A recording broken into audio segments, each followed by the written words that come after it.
कहानी की शुरुआत में हमें एक कपल को हॉस्पिटल में दिखाया जाता है जहाँ पर एक लेडी को लेबर पेन हो रहा होता है। वहाँ पर जो डॉक्टर्स होते हैं वह उससे कहते हैं कि तुम्हारा बच्चा मर चुका है। वह औरत चिल्लाने लगती है।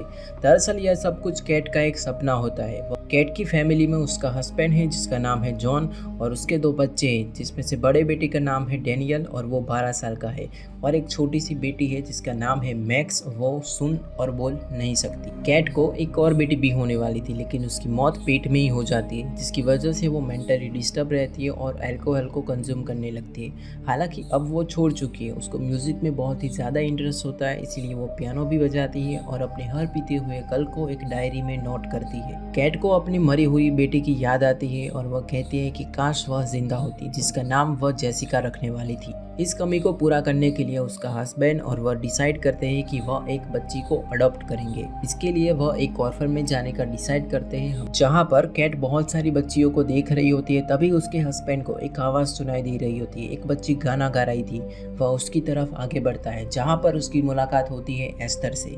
एस्तर एक रशियन बच्ची है और वह सारे बच्चों से अलग रहना पसंद करती है। वह वहाँ पर पेंटिंग कर रही होती है। वह बहुत ही अच्छी पेंटिंग बनाती है और उसकी पेंटिंग के पीछे कोई ना कोई स्टोरी छुपी हुई होती है जहाँ पर उसकी वाइफ भी आ जाती है। वह दोनों उससे बात करते हैं और वह दोनों उससे बहुत ही ज़्यादा इम्प्रेस हो जाते हैं। वह उन्हें अडॉप्ट करने का डिसाइड करते हैं जिसके बाद फॉर्मेलिटी के लिए वो नन के पास जाते हैं और जहाँ पर नन उन्हें बताती है कि यह जिस परिवार के साथ रहती थी उस परिवार का घर में आग लगने की वजह से मौत हो गई, सिर्फ यही बच गई। नन उन्हें यह भी बताती है कि यह सबसे अच्छे से बात करती है जैसे कि कोई बड़ा इंसान करता हो।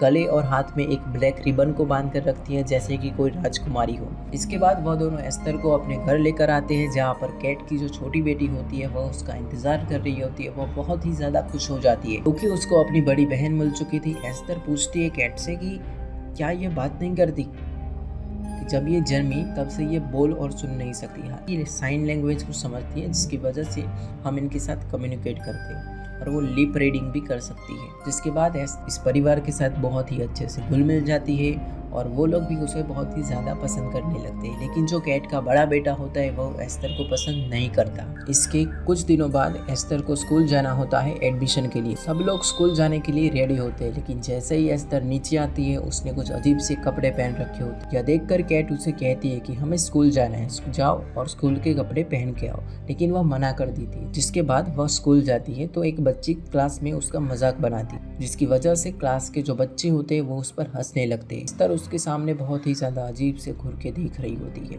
अगले दिन हमें डैनियल को दिखाया जाता है जहाँ पर वो जंगल में प्रैक्टिस कर रहा होता है अपनी गन से, लेकिन उसका जो निशाना होता है वो गलती से एक कबूतर को लग जाता है जिसकी वजह से वह घायल हो जाता है। तभी वह उसके पास जाता है जहाँ पर एस्तर और मैक्स भी उसके पास आ जाती है। एस्तर उससे कहती है कि देखो ये तड़प रहा है, इसको मार दो और इसको आज़ादी दे दो, लेकिन जो डैनियल होता है वह मना कर देता है। यह सुनकर एस्तर एक पत्थर को उठाकर कबूतर को मार देती है और कहती है कि अब ये स्वर्ग में खुश रहेगा। डैनियल कहता है कि तुम बहुत ही ज़्यादा अजीब हो।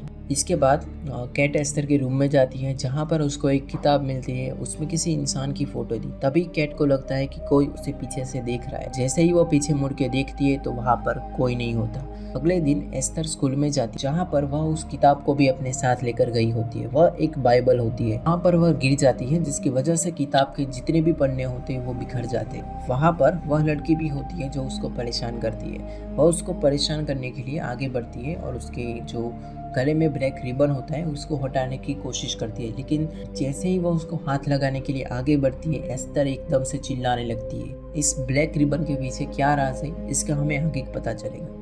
फिर वह घर आती है जहाँ पर कैट उसको पियानो सिखाने लगती है। एस्तर भी बहुत ही अच्छे से पियानो सीखने लगती है। तभी एस्तर कैट से पूछती है कि यह जेसिका कौन है। मैक्स उसके बारे में बातें करती है कि वह मेरी तीसरी बच्ची थी जो कि अब मर चुकी है, लेकिन उसकी राख से मैंने एक प्लांट लगाया है जिसकी वजह से वो हमेशा मेरे पास रहेगी। यह सब कुछ सुनकर एस्तर बहुत ही ज़्यादा इमोशनल हो जाती है जिसकी वजह से उन दोनों के बीच में बॉन्डिंग जो होती है वो बहुत ही ज़्यादा अच्छी हो जाती है। कैट को उसकी बेटी मिल गई और एस्तर को अपनी मॉम। इसके बाद कैट अपने हस्बैंड को बता रही होती है कि आज एस्तर ने बहुत ही ज़्यादा अच्छे से बात की और उसके बारे में तारीफ करने लगती है। तभी वो दोनों रोमांस करने लगते हैं। तभी वहाँ पर एस्तर आ जाती है। वह उन दोनों को देखकर वहाँ से चल, जिसके बाद कैट भी उसके पीछे आती है। वह उससे कहती है कि मुझे तुम्हें कुछ बताना है, लेकिन जो एस्तर होती है वह उससे कहती है कि मैं जानती हूँ कि आप क्या कर रहे थे। वह प्यार दिखाने का एक तरीका है। एक 9 साल की बच्ची के मुंह से यह सुनकर एस्तरी बहुत ही ज्यादा शॉक हो जाती है। अगले सीन में हमें गार्डन में सब बच्चे खेलते हुए दिखाई देते हैं, जहाँ पर एस्तर और मैक्स भी खेल रही होती है, जहाँ पर वह लड़की भी आई होती है जो उसको परेशान करती थी। वह स्लाइड करने के लिए ऊपर जाती है, उसके पीछे एस्तर भी वहाँ पर चली जाती है। वह उसको धक्का देती थी। यह सब कुछ मैक्स नीचे से देख रही होती है। सब लोगों को एस्तर पर शक होता है, उसने धक्का दिया, सब लोग यही कह रहे होते हैं, लेकिन जो मैक्स होती है वो कहती है कि वो फिसल गई। यहाँ पर हमें पता चलता है कि जो मैक्स है वो एस्तर के कंट्रोल में है।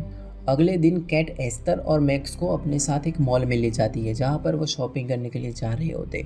वहाँ पर नन का कॉल आता है और वह पूछती है कि अब एस्तर कैसी है। वह उसके बारे में बात कर रही होती है, जहाँ पर दूर एस्तर और मैक्स खड़े होते।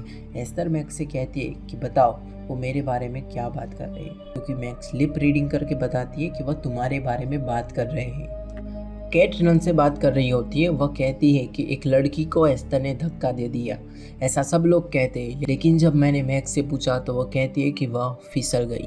इसके कुछ दिनों बाद नन कैट के घर आती है। वह कहती है कि मुझे एस्तर के बारे में तुम्हें कुछ बताना है। ऑर्फन में जहाँ पर भी एस्तर होती है वहाँ पर कुछ ना कुछ अजीब होता है, और वह जिस घर में रहती थी वहाँ पर भी मैंने तहकीकात की तो मुझे पता चला कि वह आग लगाई गई थी, जहाँ पर भी एस्तर मौजूद थी। यहाँ पर कैट कहती है कि एस्तर का स्वर्ग हो सकता है, लेकिन जो जॉन होता है वह इन सब बातों को नहीं मानता। यह सब कुछ एस्तर देख रही होती है। वह मैक्स को कहती है कि यहाँ पर एक बुरी औरत आई है, वह मुझे तुमसे दूर करना चाहती है। वह उसे कहती है जाओ और ट्री हाउस की जो चाबी है वह लेकर आओ।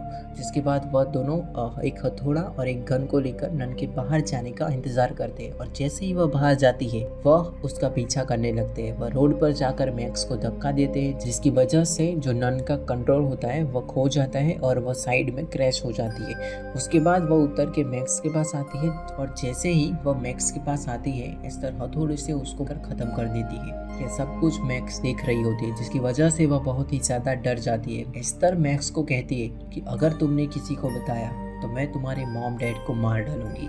इसके बाद वह दोनों सबूत को यानी कि हथौड़े और जो कपड़े जिस पर खून लगा हुआ था उनको लेकर ट्री हाउस में जाकर उनको छुपा देते हैं। सब कुछ डेनियल देख रहा होता है, जिसको एस्तर भी देख लेती है। वह रात को उसके पास आती है और कहती है कि बताओ तुमने क्या देखा।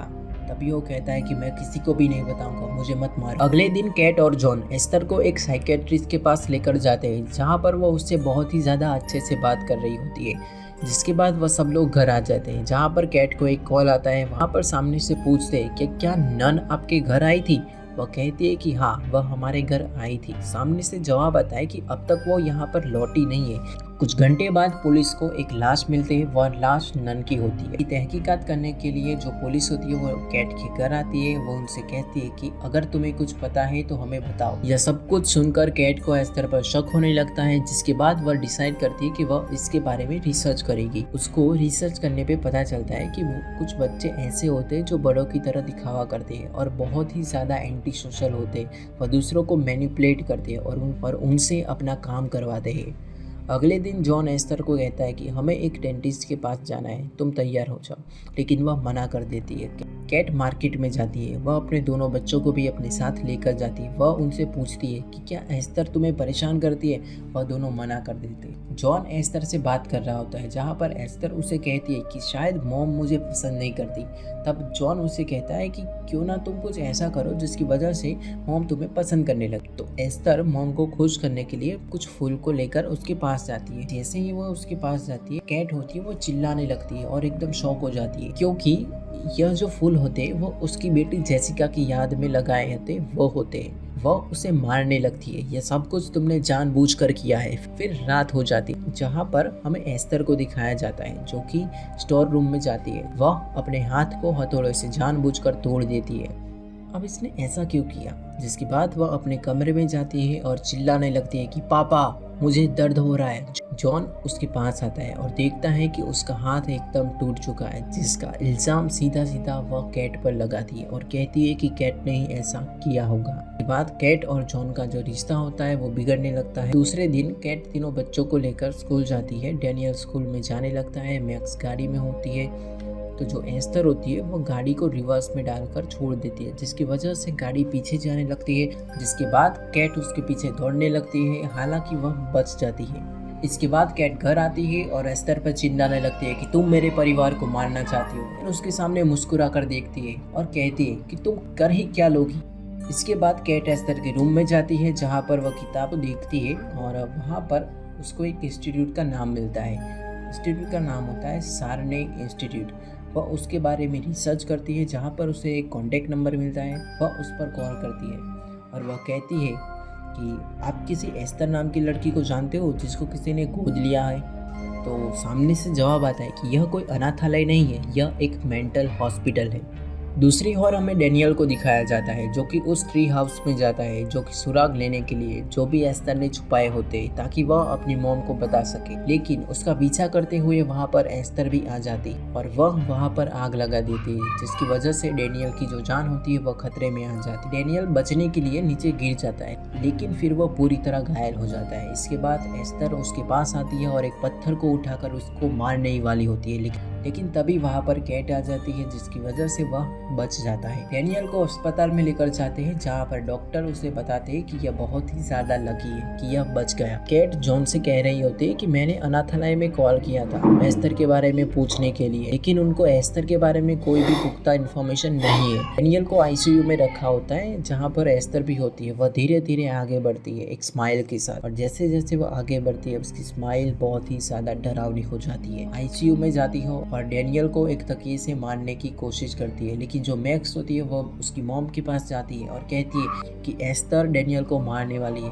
वह सब लोग उसके पास आ जाते हैं, जिसकी वजह से डैनियल एक बार फिर बच जाता है। जिसके बाद जो कैट होती है वह एस्तर को मारने लगती है और वह बेहोश हो जाती है। दूसरी तरफ हमें घर पर एस्तर को दिखाया जाता है, जो कि एक ब्लैक ड्रेस पहनकर तैयार होकर नीचे आती है, जहाँ पर जॉन बैठा था। वह उसके पास आती है और कहती है कि क्या आप मुझसे प्यार नहीं करते। वह अपने डैड को सिड्यूस कर रही होती है, जिसकी वजह से जॉन उस पर गुस्सा हो जाता है और कहता है कि जाओ ऊपर जाकर सो जाओ।